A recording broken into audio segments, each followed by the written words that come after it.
Hello, welcome in the new part, in the new video with the new point. We are at the last phase of the nationalism in India. At this point, we are going to see the limits of the civil disobedience. Till here, we have studied the civil disobedience, how it launched, how it worked, and which people participated there, and what were the views of the participated people there. We have seen till here. Now here in this part we will see why the civil disobedience failed, what were the reasons, what limits found in the civil disobedience movement we will see here. Before moving ahead, just keep in mind these are the some facts which made effect on the failure of the civil disobedience. First one is the caste. In caste, the differences among the Gandhiji and Ambedkar, Brahmins versus Harijan. This was the part of the caste. Then religion. In religion, the Muhammad Ali Jinnah and Mr. M.R. Jaikar. These are the individual. This is part of the individual and this is part of the group. Brahmin versus Harijan, Muslim versus Hindus. So in this way, you will study about the civil disobedience movement. Two facts you will see. First, the view of the caste and view of the religion. When matter of the caste is there, that time Dalit or the depressed classes were there, and when matter is the religion, this is the part of the Muslim versus Hindu. And the importance of the Pune Pact which taken place in the September 1932. These are some important views, important points we are going to see in this part. To memorize easily, these are depicted on the first slide. Not all social groups were moved by the abstract concept Swaraj. All groups not came together for the concept Swaraj. Which group remained away? One such group was the nation's untouchables. The group is called untouchables, who from around the 1930s had begun to call themselves Dalit or oppressed. These untouchables were calling themselves as the Dalit or the oppressed.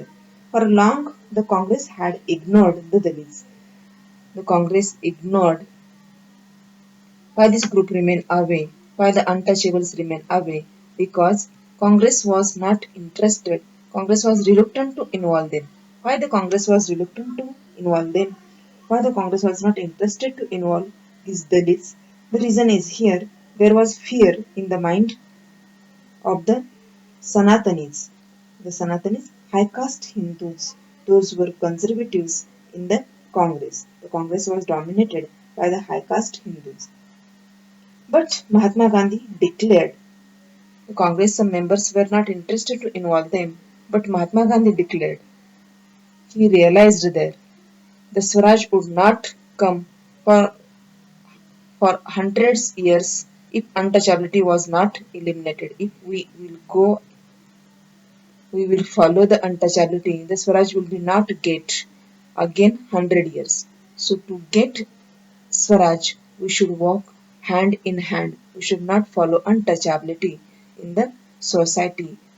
We should remain in the unity.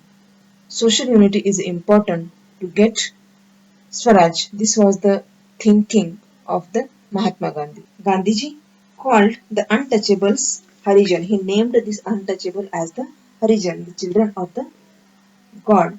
Organized a satyagraha to secure them entry into temples. Gandhiji worked for this Harijans. He organized satyagrahas to secure them entry into temple and access to public wells, tanks, roads and schools. He himself cleaned toilets to dignify the work of the Bhangi or these oppressed classes and persuaded upper caste to change their heart and give up the sin of untouchability. He was asking to the upper caste people, change your heart and give up the sin of untouchability. But many Dalit leaders were keen on the different political solutions to the problem of the community. But the Dalit leaders were not satisfied with one. They want the different solution, the political solutions of their community. They began organizing themselves, demanding reserved seats in educational institutions. These were the demands of the oppressed classes. They began organizing themselves. They started to organize themselves. And why they were organizing themselves? They were demanding for the reserved seats in the educational institutions, separate electorate that would choose the members for legislative council. These people were interested to get the separate electorate. Electorate means separate region, separate country, some separate area to choose their government. Political empowerment. It was the thinking of these oppressed classes. Political empowerment would resolve the problem of their social disabilities. The political, if we will get politically power, then only our problems will be solved. This was the belief of these people. That is why Dalit participation in the civil disobedience movement was therefore limited, particularly in the Maharashtra and Nagpur region, where their organizations was quite strong. So this was the demands or the way of organizing these Dalit people or this Gandhiji was believing to bring this all together. But these Dalit were believing they want to separate electorate to get political power. If the political power we will get, then only the problems of the caste will be solved. In this belief, these people organized themselves and demanded for the separate electorate. So in this part we will see the clashes among the Gandhiji and Ambedkar, and to solve this problem, how the Pune Pact taken place in 1932. This part we will see. Dr. B.R. Ambedkar, he was the leader of these depressed classes, the Dalits into depressed classes association. He organized the depressed classes organization or the association in 1930s. Dr. B.R. Ambedkar. The clashes were with Mahatma Gandhi at the second round table. The clashes were taken place among the Mahatma Gandhi and Ambedkar in the second round table. They were demanding for the separate electorates for Dalit. Gandhiji was not interested to give the separate electorate to this class, to this Dalit, because he was thinking if we will make separate electorate on the base of caste, religion, then there will be no unity in the society. The demand of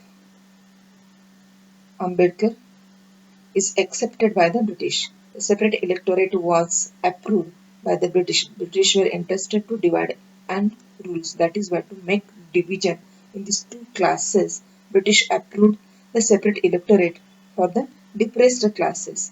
But Gandhiji not accepted it, and when British approved for the separate electorate, he began fast unto death, Amaran Uposhan.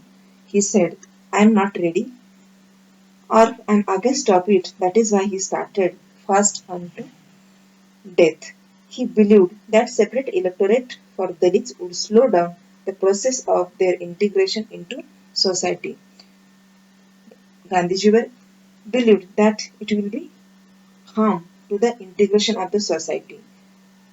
That is why he started the fast unto death. Ambedkar accepted Gandhiji's position and dissolved the Pune Pact.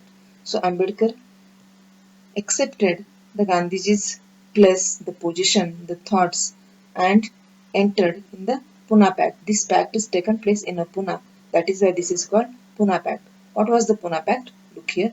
The Pune Pact gave the depressed classes reserved seats in the provincial and central legislative council. The reserved constituencies were approved, not electorate. Electorate means separate region, separate country, but council means a geographical. So for the depressed classes through the Pune Pact, the reserved seats were given in the provincial and the central legislative council.